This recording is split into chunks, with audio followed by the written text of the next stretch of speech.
Hi! லஞ்சுக்கு பருப்பு ரசம் தான் செய்ய போறேன். குழம்பு வைக்கிற அன்னைக்கு ரசம் செஞ்சா அப்படியே வேஸ்ட் ஆயிடுது. யாருமே சாப்பிட மாட்டேன்றாங்க.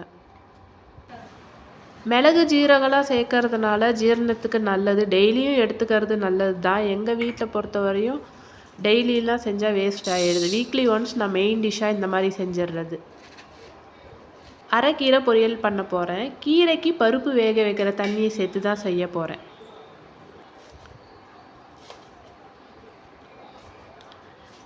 மிளகு, ஜீரகம்லாம் அரைச்சிட்ட பிறகு தக்காளியும் நான் அதில் சேர்த்து அரைச்சிருவேன். இல்லை தக்காளியெல்லாம் ஓரம் ஒதுக்கிடுவாங்க. எல்லாமே அரைச்சி சேர்த்து செஞ்சால் அது எல்லாமே மிக்ஸ் ஆகி சாப்பிடும்போது ஈஸியாக இருக்கும். எதையும் எடுத்து ஓரம் வைக்க மாட்டாங்க. ரசம் இறக்குற நேரத்தில் ஒரு துண்டு வெல்லம் சேர்த்தா சாப்பிடும்போது ரொம்பவே டேஸ்ட்டாக இருக்கும். கூடவே உருளைக்கிழங்கு இருந்தது, ரவுண்ட் ரவுண்டாக கட் பண்ணி அதையும் ஃப்ரை பண்ணிட்டேன். இதுதான் எங்களோட லஞ்ச் இன்னைக்கு.